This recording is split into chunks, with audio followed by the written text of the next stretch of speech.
lesson 4.3. Today we're going to be talking about some equivalent trig expressions. Before we jump into today's lesson, I do need to go over some of the trig identities that you should have learned back in grade 11. You may remember them, you may not. The first one you would have learned was the Pythagorean identity. The Pythagorean identity states that if you have an angle, you take the sine of that angle and square it, and you add to that the cosine of the same angle squared, you always get 1. Okay, you can try that on your calculator if you want to verify that, but that's always true no matter what angle you pick. Because of this, we can also express sine squared of an angle in terms of 1 minus cosine, or vice versa, we can say that the cosine squared of an angle is equal to 1 minus sine squared of that same angle. So those are the three forms of the Pythagorean identity. We also learned an identity called the Quotient Identity. The Quotient Identity relates the tangent of an angle to the sine and cosine of an angle. So the tangent of an angle is equal to the sine of that angle divided by the cosine of that angle. And then there are three more identities. They're called the Reciprocal Identities. So if we take the sine of an angle and we write 1 divided by the sine of that angle, that's the reciprocal identity for sine. And this is equal to the cosecant of x. So this is another trig function. So CSC of x is the cosecant.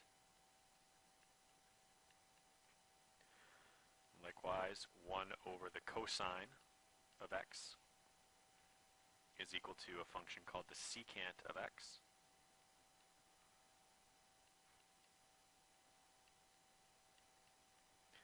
And 1 divided by the tangent of x is equal to a function called the cotangent.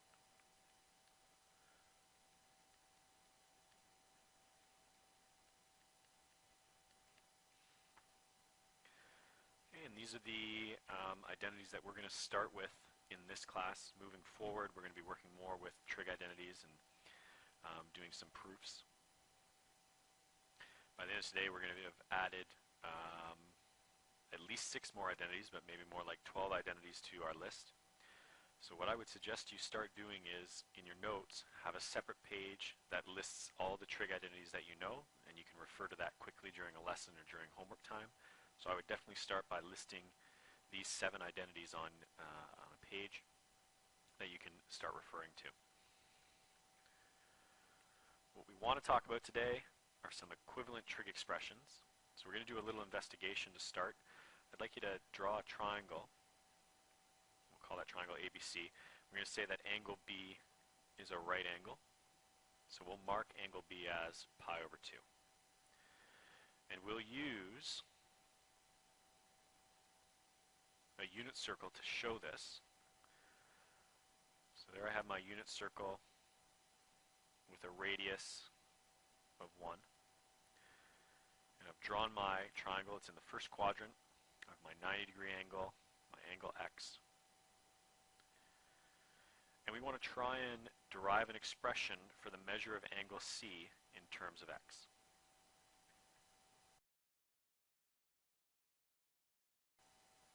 Just mark in point A, or angle A is at the origin, angle B is our 90-degree angle, and angle C is the point on the unit circle.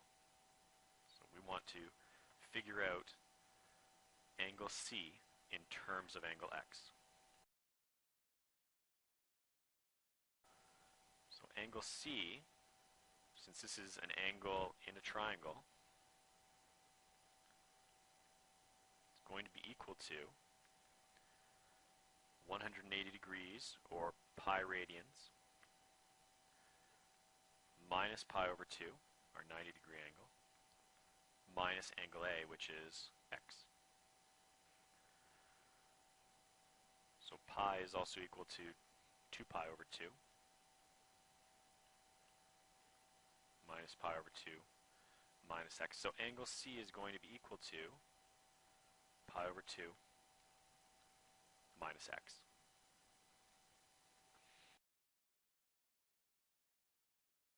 So I'm just going to redraw a triangle ABC, and I'll mark in everything we know. And what I'm going to do is I'm going to use angle A as our reference angle.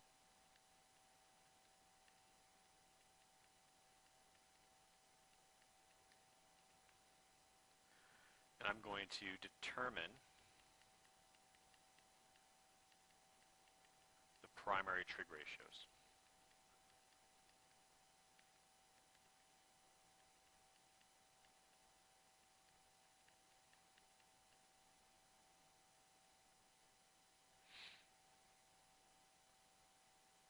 So remember that the hypotenuse, side AC, has a length of 1 since we originally drew this on a unit circle.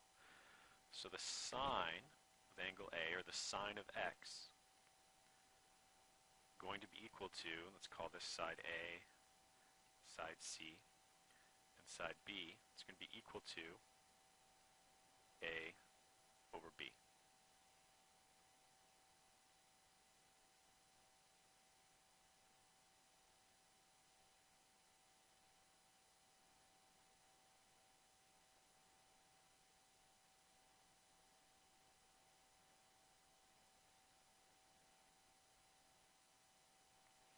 And the cosine of our angle x is going to be equal to side C over side B. And lastly, the tangent of angle x is going to be equal to my opposite side, A, over C.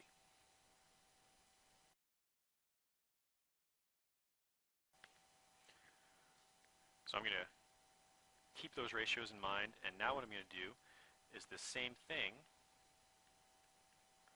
I'm going to use angle C as a reference angle.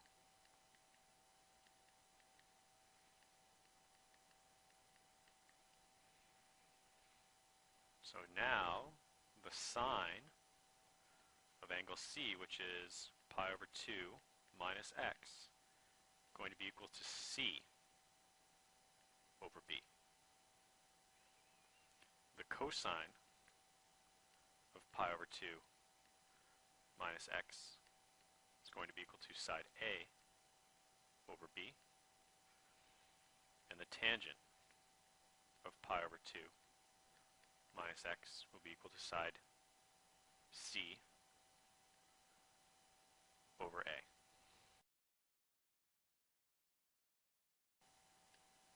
So keeping these now 6 trig ratios for this triangle ABC in mind, we should notice that the sine of x, which is A over B, and the cosine of pi over 2 minus x is also A over B. These are equivalent expressions.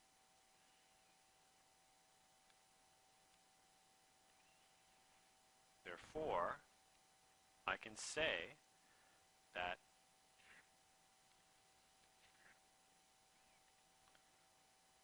the cosine of pi over 2 minus x is equal to the sine of whatever that angle x is.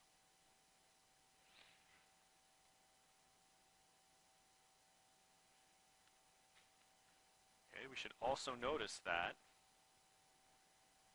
the cosine of x is C over B, and that is equivalent to the sine of pi over 2 minus x. So I can also say that the sine of pi over 2 minus x is equal to the cosine of x.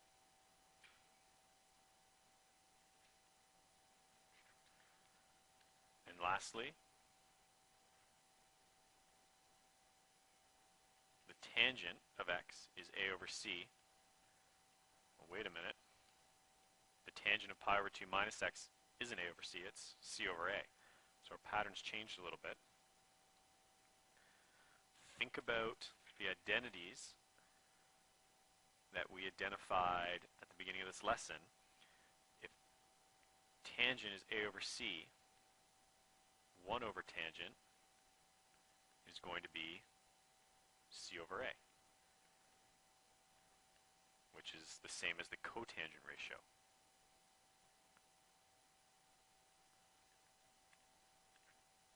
So the tangent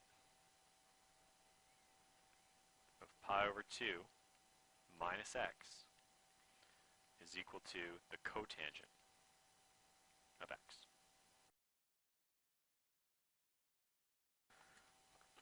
So we've looked at angles in the first quadrant,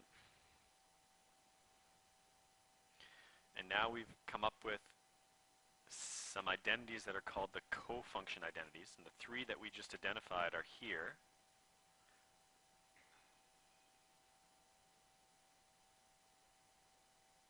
Okay. The related identities, the cosecant of x would be equal to the secant of pi over 2 minus x. The secant of x would be equal to the cosecant of pi over 2 minus x. And the cotangent of x would be equal to the tangent of pi over 2 minus x. Okay, so those are our 6 cofunction identities for the first quadrant. This is a way that we can simplify a more complicated expression into something easier to work with. Now let's look at how we can apply this to quadrant 2. What I'd like you to do is draw a unit circle and label a point on that unit circle in the first quadrant, and that point, whatever that point is, will have x coordinates cos theta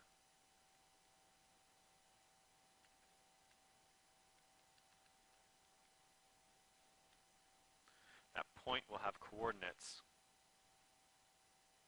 cos x and sine x, depending on our angle of rotation x.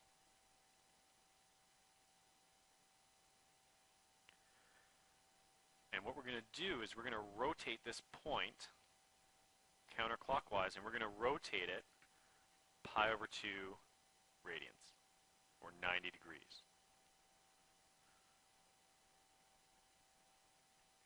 So now I get a second point, p primed, and it's going to be in the second quadrant, and it's going to be at a coordinate cosine of pi over 2 plus x and sine pi over 2 plus x. So I've taken that original coordinate cos and sine, and I've added another pi over 2 to it to put it into the second quadrant. What we can do is we can refer to our unit circle that you completed yesterday to figure out how we can simplify this point.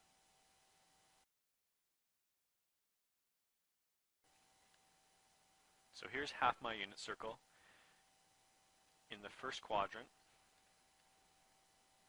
my points have the coordinate cos x, sine x. So let's pick one. I'm going to pick an angle of 30 degrees.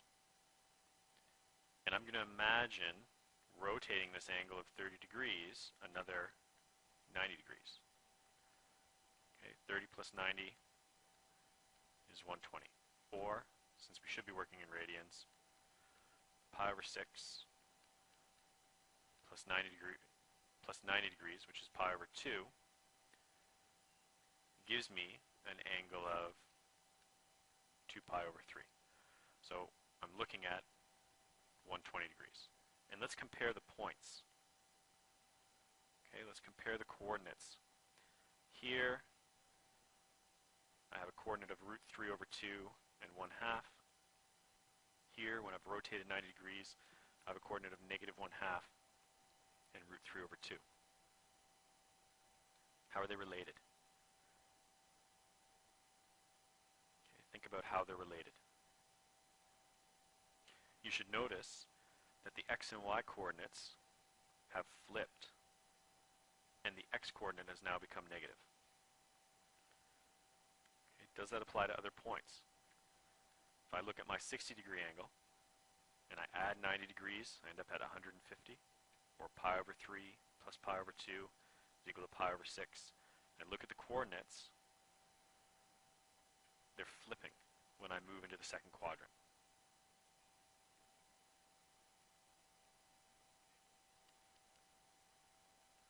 Of cos x, sine x, and I rotate it 90 degrees, or pi/2 radians into the second quadrant, that point becomes negative sine positive cos.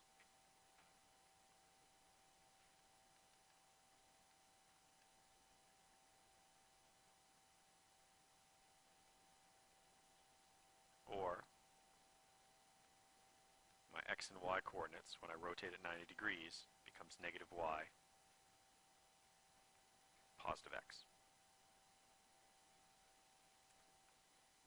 So because of that property of that rotation, because when I add 90 degrees to a point and I rotate it 90 degrees, and I notice that my point switches, so the sine becomes the x coordinate, cosine becomes the y coordinate, and then my x coordinate is multiplied by -1 or made negative, well, I can say that this point, cosine of pi/2 plus x, becomes the negative sine of x.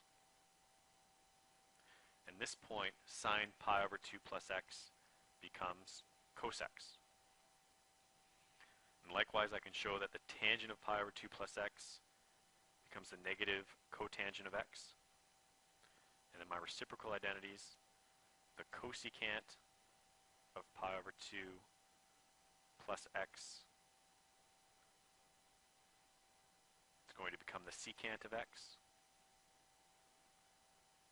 The secant of pi/2 plus x is going to become the negative cosecant of x. And the cotangent of pi/2 plus x is going to become the negative tangent of x.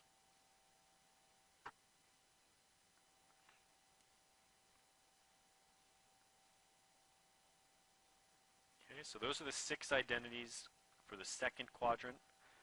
I've shown you 6 identities for the first quadrant for a total of 12. That's where I'm going to leave off in this video. In class tomorrow, I will do an example or two of why we want to start using these identities and how we can use these identities.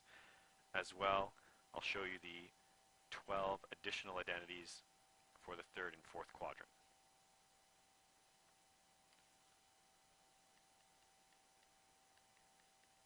If you want a challenge, tonight you can try and find, using your unit circle, the identities for sine, cosine, and tangent of 3 pi/2 minus x and 3 pi/2 plus x.